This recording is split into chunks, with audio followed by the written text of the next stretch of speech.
नमस्कार। आज हम बात करने वाले हैं सुप्रीम कोर्ट के एक बहुत ही अहम फैसले की। एम नागराज बनाम भारत संघ। एक ऐसा केस जिसने आप कह सकते हैं कि प्रमोशन में आरक्षण के नियमों को पूरी तरह से बदल कर रख दिया।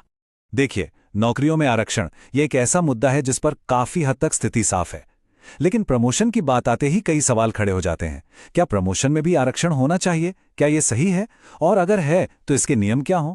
बस यही वो बड़ी पहेली थी जो एम नागराज केस के बिल्कुल सेंटर में थी। तो चलिए थोड़ा पीछे चलते हैं और समझते हैं कि ये मामला आखिर शुरू कैसे हुआ। देखिए, अनुसूचित जातियों और जनजातियों के लिए प्रमोशन में आरक्षण को लेकर ना एक तरह की कानूनी और संवैधानिक धुंध छाई हुई थी। कोई क्लैरिटी नहीं थी और इसी अनिश्चितता ने इस पूरी पहेली को जन्म दिया।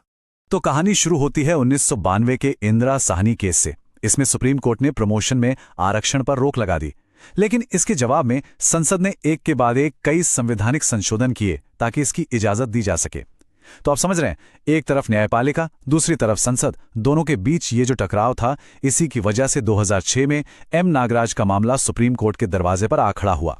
तो बस अब मंच पूरी तरह से तैयार था और सुप्रीम कोर्ट के सामने एक बहुत ही बड़ा, बहुत ही पेचीदा कानूनी सवाल था जिसका जवाब देना ही था। कोर्ट के सामने सबसे बड़ा सवाल ये था कि ये जो संशोधन हुए हैं, क्या ये संविधान के बुनियादी ढांचे, मतलब बेसिक स्ट्रक्चर का उल्लंघन करते हैं? खासतौर पे जो समानता का अधिकार है, क्या ये उसे कमजोर करते हैं? ये आप कह सकते हैं सामाजिक न्याय और मौलिक अधिकारों के बीच संतुलन बनाने का एक बहुत ही नाजुक मामला था।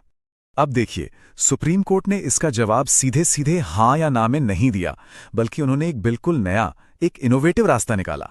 कोर्ट ने एक बीच का रास्ता अपनाया। उन्होंने कहा कि ठीक है, ये संशोधन संवैधानिक हैं, ये वैध हैं, लेकिन इसके साथ कुछ बहुत जरूरी और कड़ी शर्तें भी लगा दी। और यहीं से जन्म हुआ ट्रिपल टेस्ट का। कोर्ट में साफ साफ कहा कि अगर सरकार को प्रमोशन में आरक्षण देना है तो उसे 3 शर्तें हर हाल में पूरी करनी होंगी। पहली, ये साबित करना होगा कि उस समुदाय में आज भी पिछड़ापन मौजूद है।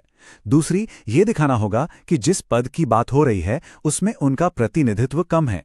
और तीसरी, ये भी पक्का करना होगा कि इससे प्रशासन के कामकाज यानी एडमिनिस्ट्रेटिव एफिशिएंसी पर कोई बुरा असर न पड़े। तो ये जो ट्रिपल टेस्ट है ना, इसे दरअसल 3 बहुत जरूरी संवैधानिक अनुच्छेदों के बीच एक बैलेंस बनाने के लिए डिजाइन किया गया था।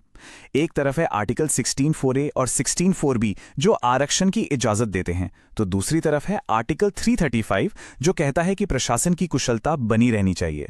ट्रिपल टेस्ट इन्हीं दोनों बातों को एक साथ साधने का काम करता है। अच्छा, इस पूरे फैसले का जो सबसे क्रांतिकारी पहलू था वो था सबूतों पर जोर।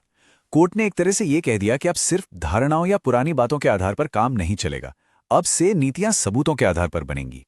तो अब बात यह थी कि कोर्ट ने बिल्कुल साफ कर दिया कि सिर्फ अच्छे इरादे या ऐतिहासिक अन्याय की दुहाई देना काफी नहीं होगा। सरकार को ठोस आंकड़ों के साथ यानी क्वांटिफाइबल डेटा के साथ अपनी पॉलिसी को सही ठहराना होगा। और यकीन मानिए, ये एक बहुत बहुत बड़ा बदलाव था। और हाँ, जब कोर्ट में क्वांटिफाइबल डेटा कहा तो इसका मतलब कोई आम आंकड़े नहीं थे। उन्हें चाहिए था बिल्कुल ताज़ा और सटीक डेटा, हर सर्विस के लिए, हर कैडर के लिए अलग अलग। मतलब ये कि अब सरकार को हर विभाग में, हर लेवल पर बहुत गहराई से विश्लेषण करना पड़ता। इस एक फैसले ने ना आरक्षण को देखने का पूरा नजरिया ही बदल दिया। नागराज से पहले क्या था? आरक्षण को एक अधिकार की तरह देखा जाता था जो ऐतिहासिक अन्याय पर आधारित था। लेकिन इस फैसले के बाद ये एक शर्त पर आधारित व्यवस्था बन गई। एक ऐसी व्यवस्था जिसे सरकार को बार बार ठोस डेटा के साथ सही साबित करना था।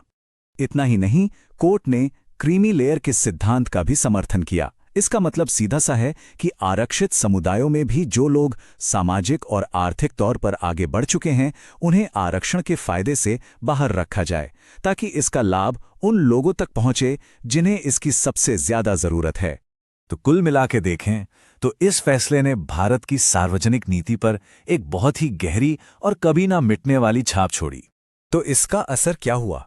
सबसे पहली बात, नागराज ने आरक्षण के लिए एक सबूत आधारित स्टैंडर्ड सेट कर दिया। दूसरा, इसने क्रीमी लेयर की बात को और मजबूत किया, जिसे बाद में जर्नैल सिंह केस में अनिवार्य भी कर दिया गया। अब राज्यों के लिए डेटा इकट्ठा करना एक जरूरत बन गया है। और हाँ, कई राज्यों की प्रमोशन पॉलिसीज को रद्द भी करना पड़ा क्योंकि वो इस ट्रिपल टेस्ट पर खरी नहीं उतरी। तो आखिर में एक सवाल फिर भी बना रहता है कि क्या ऐतिहासिक अधिकारों से हटकर सिर्फ आज के डेटा पर इतना जोर देना हमें समानता और दक्षता के बीच सही संतुलन तक ले जाता है? ये एक ऐसा सवाल है जिस पर आज भी बहस जारी है।